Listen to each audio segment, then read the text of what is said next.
Assalamualaikum warahmatullahi wabarakatuh. Hello people, di sini saya akan menjelaskan to be dalam bahasa Inggris. To be dalam bahasa Inggris ini memiliki berbagai macam jenis, seperti is, am, dan are. To be dalam bahasa Inggris itu digunakan sebagai penghubung antara subjek dengan predikat. Namun, bukan berarti kita asal menghubungkannya saja ya. Ada yang perlu diketahui terlebih dahulu tentang to be seperti apa yang harus digunakan sesuai dengan subjek suatu kalimat. Kita bisa lihat di bawah ini. Saya akan menjelaskan tentang kata is. Is digunakan jika subjek adalah orang ketiga tunggal. Kita pasti mengingat bahwa setiap bahasa, sudut pandang orang itu berbeda macam jenis, bukan?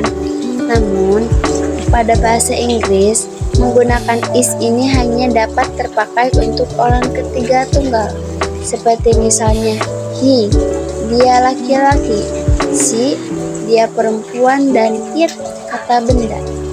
Am, dalam penggunaan to be di bahasa Inggris, am ini hanya bisa digunakan untuk subjek yang mengacu pada orang pertama tunggal, yang mana hanya ada satu saja, yaitu adalah I, yang berarti saya. Are digunakan untuk dua macam sudut pandang. Di antaranya adalah subjek pada sudut pandang orang kedua dan subjek berbentuk jamak.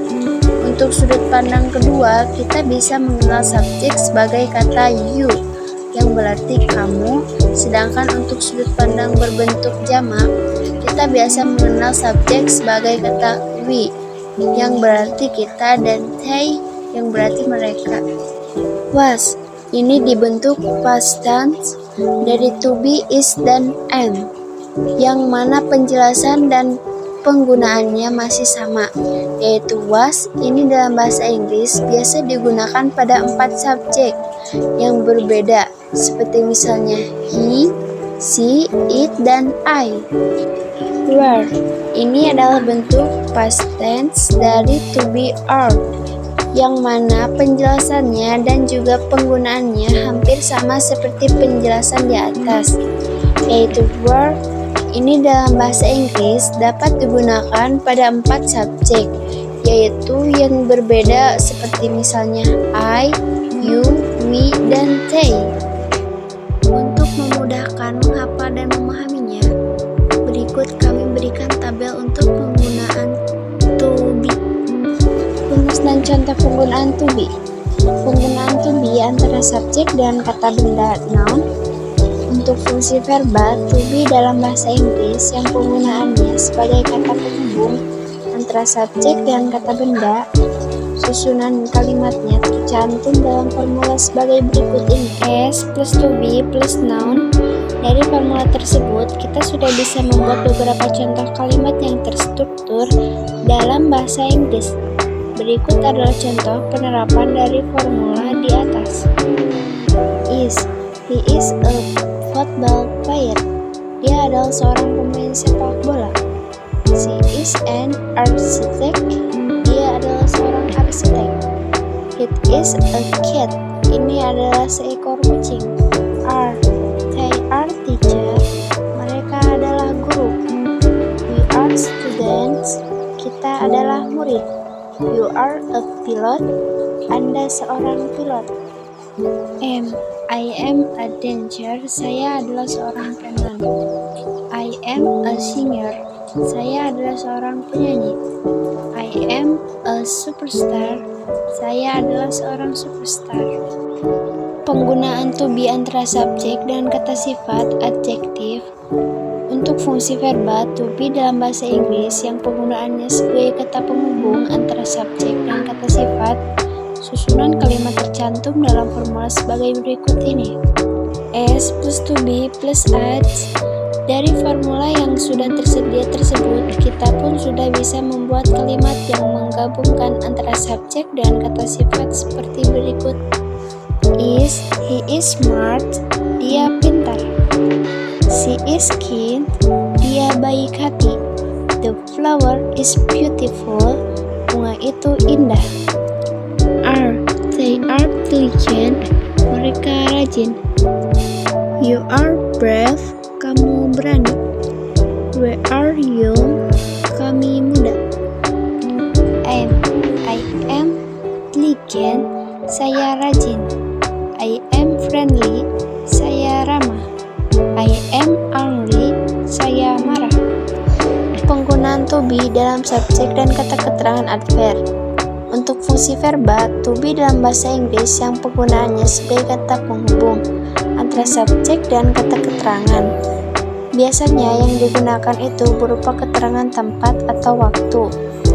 Susunan kalimatnya bisa dijabarkan dengan formula sebagai berikut ini. S plus to be plus keterangan waktu atau tempat. Dari formula yang sudah tersedia tersebut, kita pun sudah bisa membuat kalimat yang menggabungkan antara subjek dan kata keterangan waktu maupun tempat seperti berikut. Is, she is at the park. Dia berada di taman. He is at the hospital. Dia berada di rumah sakit. He is at the office. Dia berada di kantor. The dinner is at 7 p.m. Makan malam pada pukul 7 malam. We are at a restaurant. Kami berada di sebuah restoran. They are at school. Mereka di sekolah. You are in my house. Kamu di rumahku. I am at a hotel. Kami berada di sebuah hotel. I am in the class. Saya di dalam kelas. I am in the canteen. Saya di dalam kantin. Penggunaan to be penghubung kata kerja yang menyatakan sedang melakukan sesuatu. Untuk fungsi verba, to be dalam bahasa Inggris yang penggunaannya sebagai kata penghubung kata kerja yang menyatakan sedang melakukan sesuatu. Maka susunan kalimatnya tercantum dalam formula sebagai berikut ini. S plus to be plus VI. Dari formula yang sudah tersedia tersebut, kita pun sudah bisa membuat kalimat yang menggabungkan antara subjek dengan kata kerja yang menyatakan sedang melakukan sesuatu seperti berikut. He is watching television. Dia sedang menonton televisi. The rabbit is eating a carrot. Kelinci sedang makan wortel. She is going to south. Dia sedang pergi ke selatan. You are reading a book. Anda sedang membaca buku. They are singing a song. Mereka menyanyikan lagu. We are climbing a mountain. Kita mendaki gunung. I am studying English. Saya sedang belajar bahasa Inggris. I am walking alone. Saya berjalan sendirian. I am riding motorcycle. Saya mengendarai sepeda motor. Sekian dari saya, mohon maaf bila ada kesalahan. Thank you for watching. Waalaikumsalam warahmatullahi wabarakatuh.